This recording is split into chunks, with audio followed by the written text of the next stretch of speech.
ഞാനൊരു വഴിപോക്കൻ. ഇവിടെ ചുറ്റമ്പലത്തിൽ എന്താ കാര്യം? ഇത് പൊതുവഴിയല്ല. നമ്മളാരാണ്? അതല്ലല്ലോ ഞാൻ ചോദിക്കുന്ന മറുപടി. ഇതെന്താണ്? കാവിലെ ഭഗവതി നേരിട്ട് പ്രത്യക്ഷപ്പെട്ടത്? അല്ലാന്ന് പറഞ്ഞാൽ മാർക്ക് ഭഗവതിയെ മുഖേണ്ട പരിചയമൊന്നുമില്ലല്ലോ. സത്യം.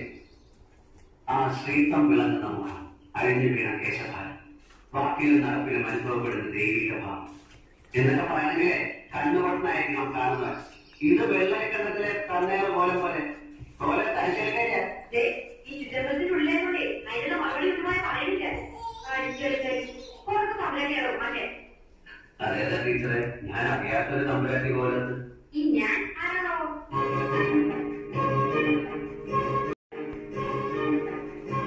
തമ്പുരാൻ, കളിമന്ദിരം കോവിലത്തെ ജഗന്നാഥൻ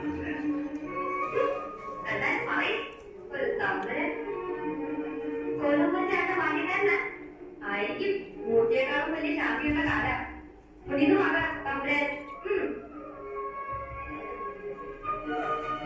പിന്നെ ഓരോ മറ്റ മാഷിന് മുതലേ വന്നിട്ടെങ്കിലേ എനിക്കൊന്ന് കാണുമെന്ന് പറയും. ചിലത് പറയാനുണ്ട്. അഹങ്കാരത്തിന് കൈയും കാര്യം വയ്ക്കുക, എന്നിട്ട് പെണ്ണെന്ന് പേരും എന്നൊക്കെ വെച്ചിട്ടുണ്ട്. ഇപ്പോഴത്തെ എന്താ ശംഭു മഹാദേവ എന്നെ